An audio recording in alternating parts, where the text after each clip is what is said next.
Meron tropa yung girlfriend mo na lalaki. Or may boy best friend siya. Anong dahilan?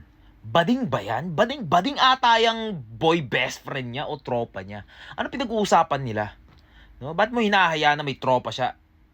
Bading ba yan? Ano paglutuan yan? Ulam? Oh, ganito yung recipe. So Watson, dito kasi favorite kong kuko eh. Diba? Tayo mga lalaki, papakinggan mo, ito yung recipe ng adobo. Ito yung favorite kong kuko. Anong pakialam ko? Gusto ko bumembang. Yun na yun.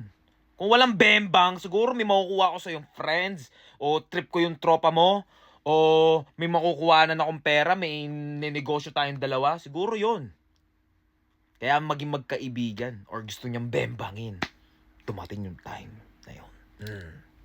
Pero yung wala kang makukuha doon sa babaeng yun. Kumbaga malabo talaga, alam natin bilang lalaki na bullshit to ah. Anong pakialam ko sa nails mo? Ba't ko papakinggan yung nails mo? Bakit ko papakinggan yung away ng mag-boyfriend, yung boyfriend mo? Anong pakialam ko dyan? Makikinig ako dito? Makikinig ako. Sino siraulong gagawa nun? Wala. Kaya kung may tropa yung babae mo, o may boy best friend siya, no? Yung lalaki na yun, gets natin kung ano yung pakay niya. No, wala talagang ganun. Papakinggan mo yung nails, sasama mo magsine, nang wala, zero.